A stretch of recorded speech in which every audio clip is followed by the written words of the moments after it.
বন্ধুগণ, ইতিহাসবিদগণ লিখেছে মা খাদিজাতুল কুবরার সব সম্পদগুলা আমার নবীরে ইসলামের জন্য বিলাই দিয়েছে।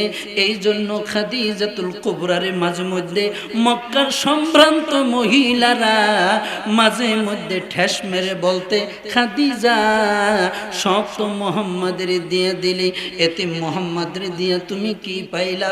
খাদিজাতুল কুবরা বলেন, রে পৃথিবীর মানুষ, আমি খাদিজা পৃথিবীর মধ্যে যা পেয়েছি, পৃথিবীর মধ্যে কোটি কোটি রমণী হবে, আমি খাদিজার মতো এই নিয়ামত কেউ পায় না।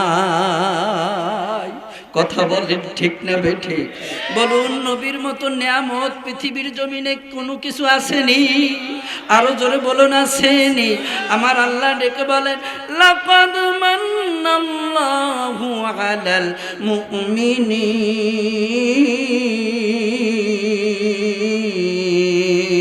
চিল্লায় বলেন আল্লাহু আকবার। আমার আল্লাহ ডেকে বলে, পৃথিবীর মানুষ, আমি মুমিনদেরকে দয়া করেছি, ভালোবেসেছি, ইহসান করেছি। মুমিনদেরকে দয়া করে আমার বন্ধু মুহাম্মদকে দান করেছি। আরো জোরে, আরো জোরে। ইয়া মুহাম্মদ মুস্তাফা নবী সাল্লি আলা, ইয়া মুহাম্মদ, জোরে জোরে জোরে। আমার শাফাতের কান্ডারি, শাফাতের রাসূলুল্লাহ, ইয়া মুহাম্মদ মুস্তাফা নবী সাল্লি আলা, ইয়া মুহাম্মদ মুস্তাফা নবী সাল্লি আলা। কেউ বা বলে নবীজি কাবারি কাবা, কেউ বা বলে নবীজি কাবারি বাবা। নয় সে কাবা, নয় সে বাবা, নয় সে কাবা, নয় সে বাবা, রাসূলুল্লাহ, ইয়া মুহাম্মদ মুস্তাফা নবী, ইয়া মুহাম্মদ মুস্তাফা নবী। আরে পর্দানিসীন মা, মা খাদিজা কত বড় ভাগ্যবান। আজ তোমরা মা খাদিজা কুবরার মতন ভাগ্যবান হতে পারবা যদি আমার নবীর প্রতি মহব্বত রাখো, আমার নবীর প্রতি যদি দরুদ শরীফ পড়ো, আমার নবীর মাদ্রাসাকে যদি ভালোবাসো। খাদিজাতুল কুবরা নবীজিকে নিয়ামত হিসাবে পেয়েছে, কিন্তু এই নবীর প্রেমিক হইতে পারলে কবরেও নবীরে দেখা যায়। বলো, অন্ধকার কবরে নবীরে দেখতে চাই কি চাই না? এজন্য কবি বলেন, মাই কবরে আন্ধেরি মে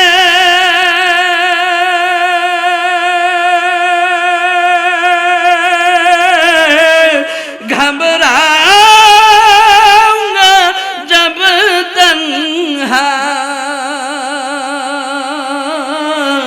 इमदाद मेरी कर ले, आजा न मेरे आका, रोशन मेरी तुरबत को लिल्लाहि दरा करना, जब वक्त निजाए आका दीदारे आता करना। চিল্লা বলেন মারহাবা। অন্ধকার কবরে আমরা নবী চাই কি চাই না? কারা কারা চান হাত তুলে দেখান। নারায়ে তাকবীর।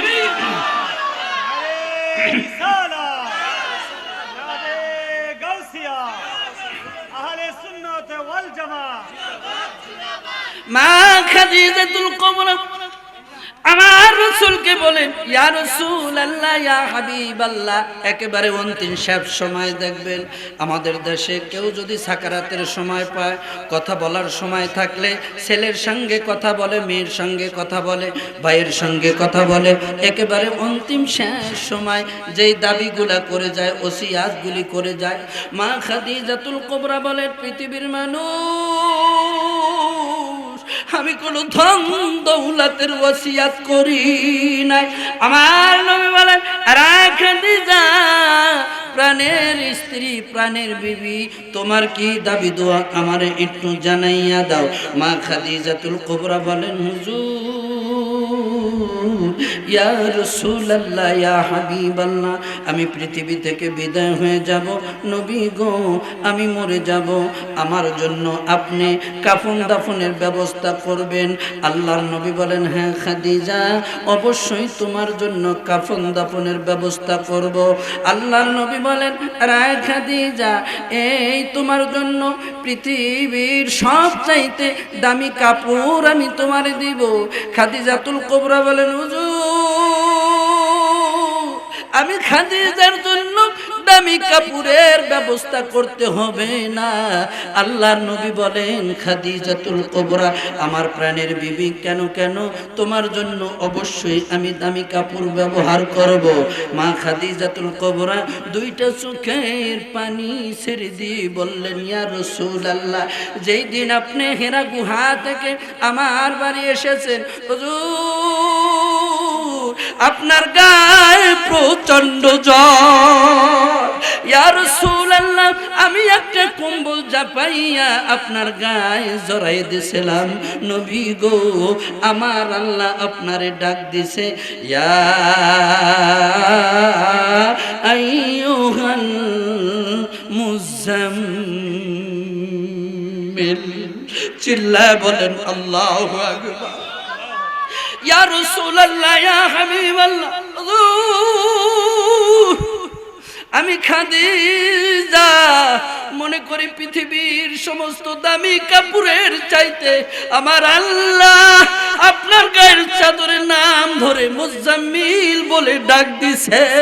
ইয়া রাসূলুল্লাহ আমি মনে করি এইটাই সবচাইতে বড় দামি চাদর, নবী গো আমি ওইটারে সুন্দর করে প্যাকেট করে রেখে দিছি। ইয়া রাসূলুল্লাহ ইয়া হাবিবাল্লাহ, দামি কোনো কাপড় দেবেন না, কোনো সাদা কাপড় দেবেন না, মহান আল্লাহ মুজাম্মিল বলে যেই কাপড়কে ডাক দিছে, নবী গো ওই কাপড় আমার কাফনে পরাই দিয়ে। বন্ধুরা আমার, ভাইরা আমার, মা খাদিজাতুল কুবরা বলে হুজুর আমার জন্য আতরের ব্যবস্থা করবেন নি। আল্লাহর নবী বলেন বিবি গো অবশ্যই তোমার জন্য আতরের ব্যবস্থা করব। এবার খাদিজাতুল কুবরা বলেন না ইয়া রাসূলুল্লাহ ইয়া হাবিবাল্লাহ, আপনার আতরের ব্যবস্থা করতে হবে না, পৃথিবীর সবচাইতে দামি আতর আমি জমা করে রেখেছি। আল্লাহু আকবার। আল্লাহর নবী আশ্চর্য হয়ে গেলেন, খাদিজা আমি নবীর চাইতো কি দামি আতর তুমি পেয়েছো। খাদিজাতুল কুবরা বলেন ইয়া রাসূলুল্লাহ ইয়া হাবিবাল্লাহ, ইসলাম প্রচার করে যখন আমার ঘরে আসতেন আপনার শরীর থেকে ঘাম মোবারক বাহির হতেন, পসিনা মোবারক বাহির হতেন, হুজুর আমি দেখেছি মিশকো আম্বরের চাইতে আপনার ঘামের ঘেরান বেশি। আহা সাহাবীরা আতর বানায় ওই নবীজির ঘাম, বলো সাহাবীরা ওই নবীজির ঘাম। কথা বলেন ঠিক না বেঠিক? আরো জোরে বলেন ঠিক না বেঠে? আমার ভাইরা, আমার বন্ধুগণ, সাহাবীরা নবীজির ঘাম মোবারক, নবীজির ঘাম মোবারক বোতল ভরে রেখে দিতেন, নবীজির পেশাব মোবারক বোতল ভরে রেখে দিতেন। ঘাম মোবারক খাইলে, যেই নবীর প্রস্রাব মোবারক পান করলে আল্লাহ জাহান্নামের আগুন হারাম কইরা দেয়। বলুন ওই নবীর মেরাজ মানতে চাই কি চাই না? মা খাদিজাতুল কুবরা বলেন, হুজুর হ্যাঁ দামিয়াতুন। বলেন কি দামিয়াতুন, একটু জানাইয়া দাও। খাদিজাতুল কুবরা বলেন, ইয়া রাসূলুল্লাহ, আপনার শরীর মুবারক থেকে টপ টপ করে ঘাম পড়তো। ইয়া রাসূলুল্লাহ, এত দামি ঘাম আতরের চাইতো বেশি, এই দামি ঘাম আমি মাটিতে পড়তে দিতাম না, আমি বোতল ভরে রেখেছি। ইয়া রাসূলুল্লাহ, একটাই দাবি, দুনিয়ার কোনো আতর লাগাইবেন না, আপনার পসিনা মোবারক আমার কাফনে দিয়ে দিয়ে। আশিক বিনে কে বুঝিবে দয়াল নবীর শান, ত্রিভুবনে রহমত নবী, ত্রিভুবনে বলেন ত্রিভুবনে রহমত নবী, কোরআনে প্রমাণ। আশিক বিনে কে বুঝিবে দয়াল নবীর শান, আশিক বিনে কে বুঝিবে দয়াল নবীর শান।